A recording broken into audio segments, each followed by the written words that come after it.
To make a 3-bead twist, thread on 3 of your chosen gemstones to a small piece of wire, fold it over and clamp just beneath the gemstones.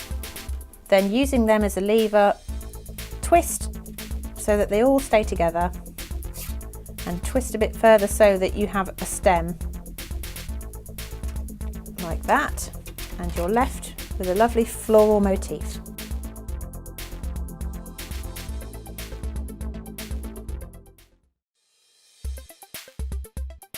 How to use a crimp bead. You thread your crimp bead onto your beading thread, then you thread on either a clasp or a jump ring, and then you thread your beading thread back through the crimp bead, trapping your clasp or jump ring. Then slide it as close as you can towards the end.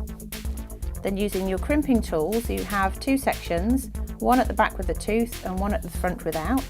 You use the one at the back with the tooth first, insert it into the tool and squeeze quite hard, and then this will leave you with a little groove.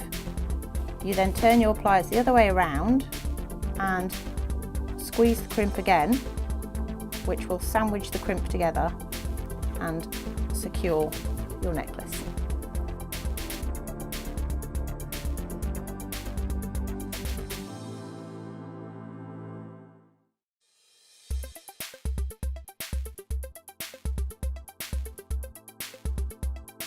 These are your cutting pliers. They're perfect for cutting wires and beading threads, but never cut memory wire with them. These are your flat-nosed or chain-nosed pliers. They're predominantly used for crimping or bending wire. These are your round-nosed pliers, and they're perfect for making loops in wire. These are your snips, and they're perfect for cutting ribbon or satin cords.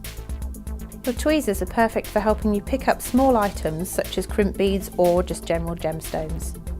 This is your bead scoop. It's perfect for picking up leftover beads and helping you to filter them into your container. This is a bead reamer. It has a diamond dusted tip, which means it's perfect for helping enlarge holes in pearls. This is your storage container. There are 7 compartments and it's perfect for keeping small items such as findings in.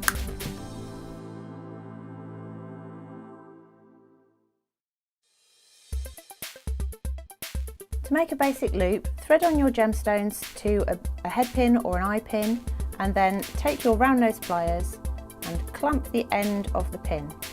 Then roll your wrist around until the wire meets itself at the bottom and you have a small P shape.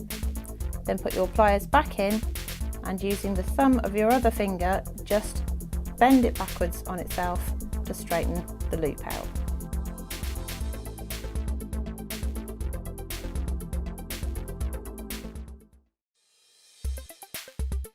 How to make a spiral. Take your round nose pliers and clamp the end of your piece of wire. Then twist your wrist around until you start to form a small P and then a slight overlap of the wire.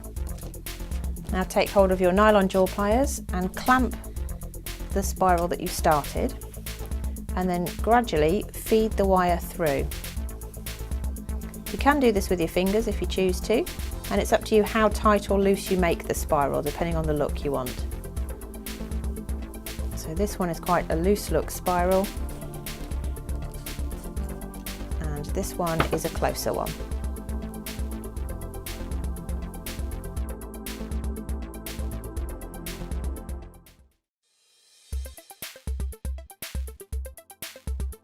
Your round nose pliers are perfect for making loops in wirework or rolling headpins. The crimping tool has 2 little grooves in its jaws, one with a tooth and one without. These are used by placing the crimp in the back one first with the tooth to create a groove, and then by turning them around and using the front hole to then compress the crimp into a tubular position. These are your wire cutters, perfect for cutting wire or beading thread, but never cut memory wire with them. These are your flat-nosed and chain-nosed pliers. They're predominantly used for crimping and securing wirework, but it's very useful to have 2 pairs of pliers for opening jump rings. These are your snips, and they're used for cutting ribbons or satin cords or any small cotton threads. This tool is a combination of tweezers and a scoop. Tweezers are useful for picking up small gemstones or findings that are difficult to pick up on their own, and a scoop helps you pick up several in one go. This is your multi-head bezel. To use it, you unscrew the end, place in your chosen tip, and then rescrew the end over the top.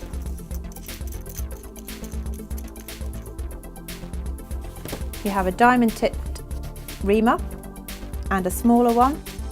You also have a bezel maker and a flat end file.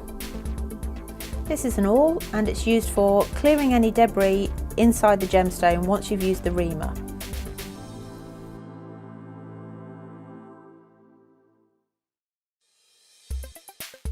How to attach a chain. There are a number of ways of doing this, but this particular method I'm going to use an open loop from a link that I've made already. So using your flat nose pliers, twist the loop open and then thread on the end link of your chain and then close your loop using flat nose pliers again in the same way as you opened it, like that.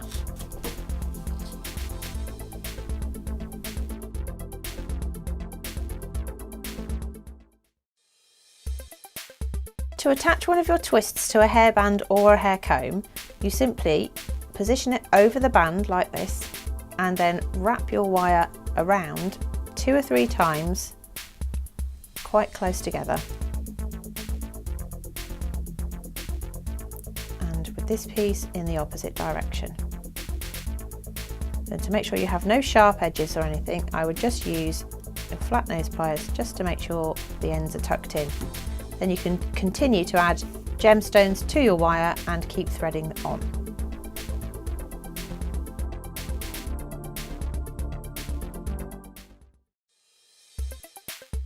To create a natural curve using the tiara twist, take your gemstone, thread it onto your wire and then fold the wire in half.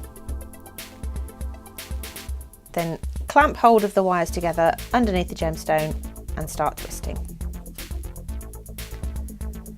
After a while you'll notice that you have a fairly straight line of twisted wire, and to make it into something a bit more interesting, you just continue to twist and eventually the wire will start to make a more naturalistic shape.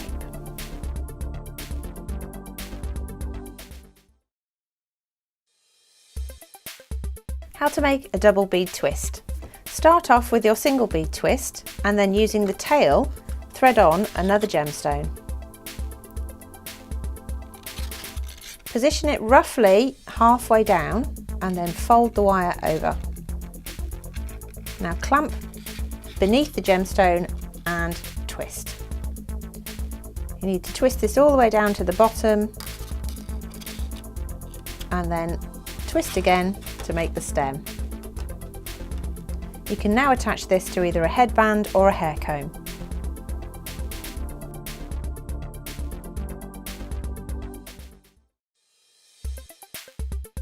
To secure gemstones to a headband or a hair comb, take your selected item and a piece of your wire, this is a 0.25 wire, and do a couple of 3 wraps around.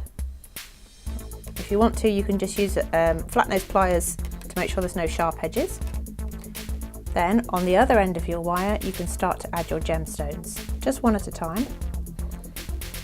Thread it all the way down to the headband, then put your thumb or finger on the gemstone so it stays in position and wrap a couple of times just to secure it in place. You can now continue your pattern by adding another gemstone and repeating the process. You can continue along the whole of the headband until it's completed.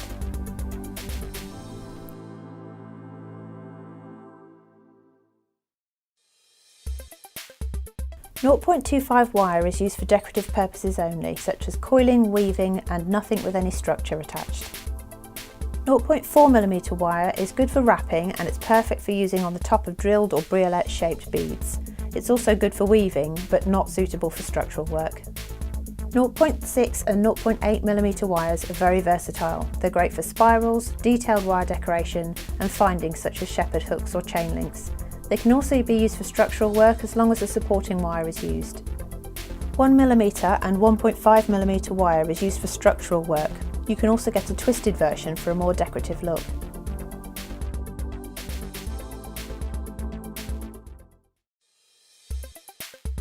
How to do a basic twist.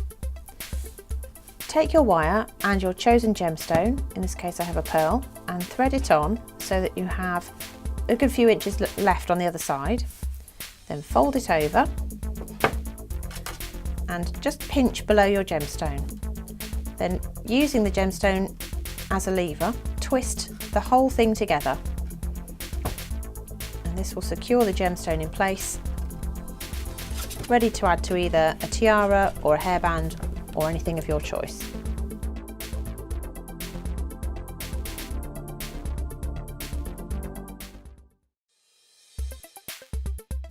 How to attach a clasp using a crimp bead.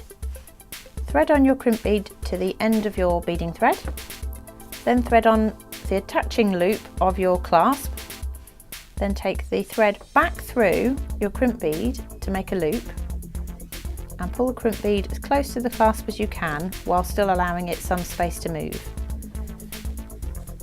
Then take your flat nose pliers and simply squash the crimp bead,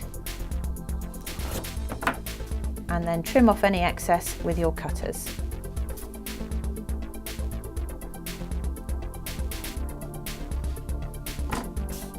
There you go.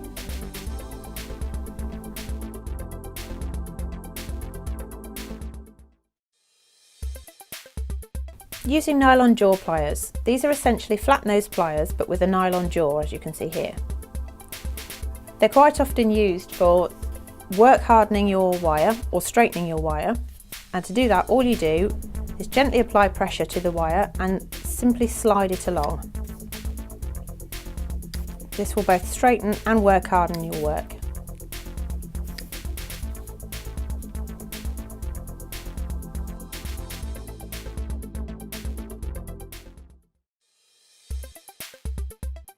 How to use a crimp bead. You thread your crimp bead onto your beading thread, then you thread on either a clasp or a jump ring, and then you thread your beading thread back through the crimp bead, trapping your clasp or jump ring. Then slide it as close as you can towards the end. Then using your crimping tools, you have two sections, one at the back with the tooth and one at the front without. You use the one at the back with the tooth first, insert it into the tool and squeeze quite hard, and then this will leave you with a little groove.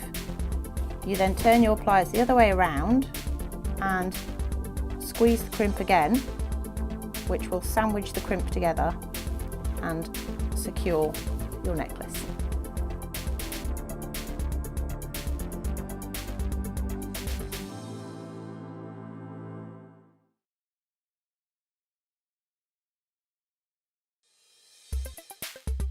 To make a double eyepin loop, you take a head pin or a piece of wire, you feed on your gemstone, and then at one end you make a basic loop.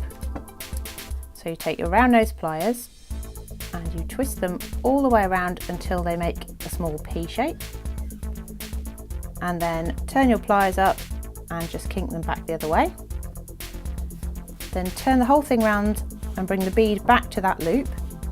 And taking your cutters, you want to leave yourself about 1 centimetre of wire after the edge of the bead.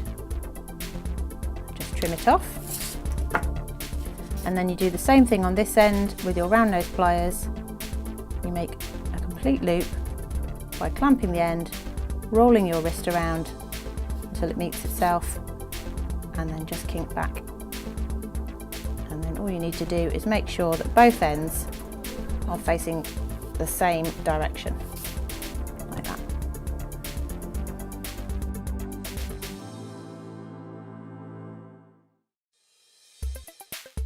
To make an eye pin, take a piece of wire, clamp the end in your round nose pliers and just roll your wrist around to form a small P. Then, using the thumb of your other hand, push that little P backwards until it stands up straight. You just straighten this out. This creates a little eye on the end of your wire, giving you an eye pin.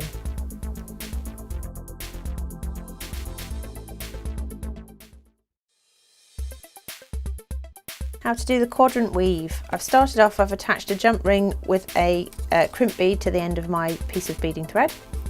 Then I'm going to take both ends of the thread, pick up one of my beads, and I'm going to thread them in opposite directions through the same bead so that they cross over inside.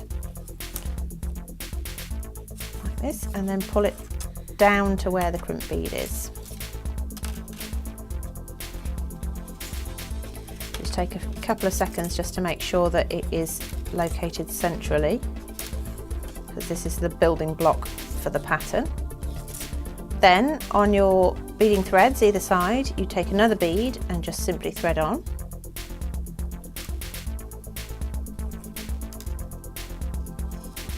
Then taking a fourth bead, you repeat the first step, so both threads go through the same bead but in opposite directions so that they cross over in the middle, and then pull it tight. This creates the first quadrant or section of your pattern. Then you can carry on, you add on one bead to each thread like this, and again with your third bead here, you thread them in opposite directions again and pull it tight. And then you repeat that until you get your desired length of either bracelet or necklace.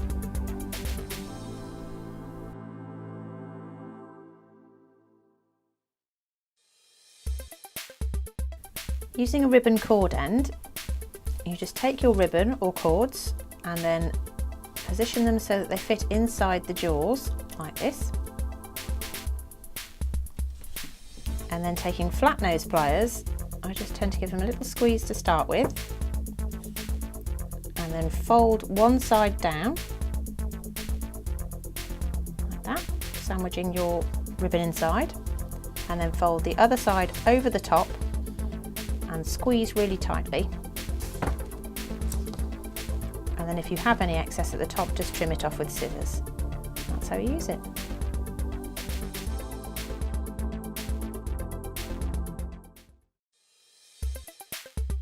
When using jump rings, it's recommended to use 2 pairs of flat nose pliers to open and close them. And to open them, you just twist the pliers away from each other. Then you can thread on either another jump ring or a clasp, and then do the same thing in reverse, so you twist the pliers towards each other, and that's how you connect them.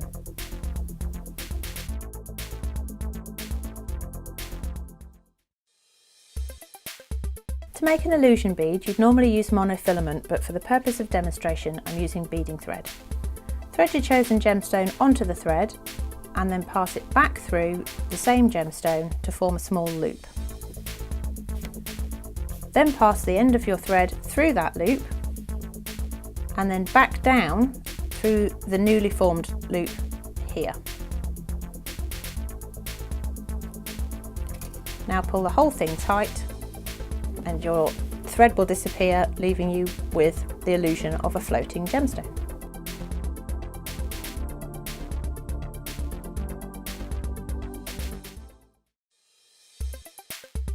How to make a wrapped loop. Take your head pin and thread on your chosen gemstones. Then take your round nose pliers and clamp directly above the last of your gemstones. Make a right angle by bending the wire away from you. Then turn your pliers up the other way and bring the tail of the pin back over the top of the pliers and make a little twist like that. Then kink it slightly. Now attach your head pin to whatever you want it to be, whether it's chain or a jump ring or a clasp.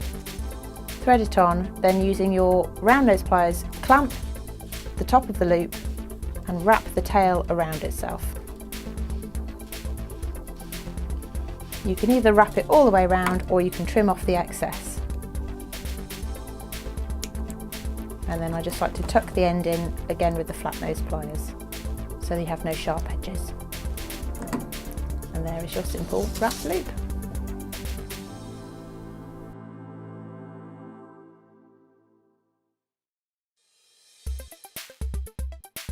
to knot elastic. Thread on your chosen gemstones to a length of elastic, then tie a simple overhand knot. Then tie a second overhand knot and pull it tight. You can pull the elastic quite tight and you will actually feel the tension change. Before you trim off the excess, make sure you add a dab of either clear nail polish or glue to the knot just to secure it.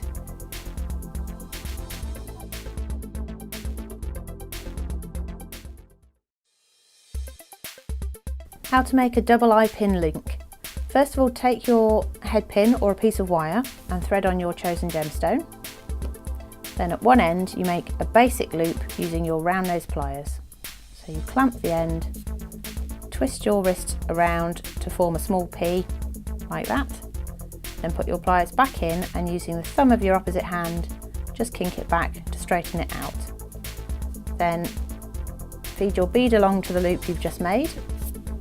Swap your pliers for your cutters and leave about 1 centimetre of wire after the bead. Trim off the excess. Then with your round nose pliers you repeat the process. You clamp the end and you make a complete loop by twisting your wrist around until it makes a small P and then kink it back against your thumb,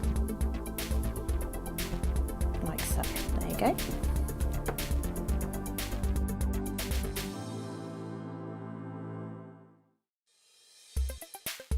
How to make a gemstone flower. Take 5 beads of the same size, preferably round, put them onto a length of beading thread and then feed one end of your beading thread through the last bead on the opposite side and pull it tight into a circle. These form the flower's petals. Then with the end of your beading thread, thread on another round bead and whilst holding it fairly tight, position that bead in the centre. Then feed your beading thread through the bead on the opposite side and pull it tight, trapping all the beads together into a flower shape. Give it a little wiggle until they all sit centrally.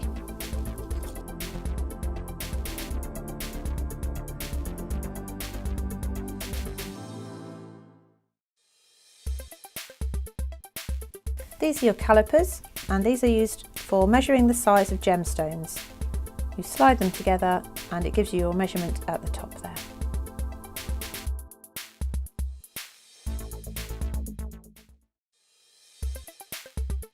How to recognise your pliers. These ones are for cutting, so whether it's wire or beading thread, these are the ones you use. These ones are the flat nose pliers or chain nose pliers, and these are predominantly used for crimping. And these are your round nose pliers, which you use for making any kind of curve or loop, whether it's in wire or head pins or eye pins.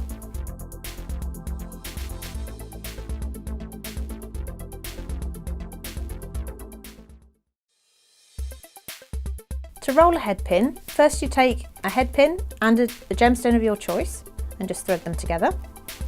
Then taking your round nose pliers, clamp hold of the end of the pin and then just start to twist your wrist until you get a loop.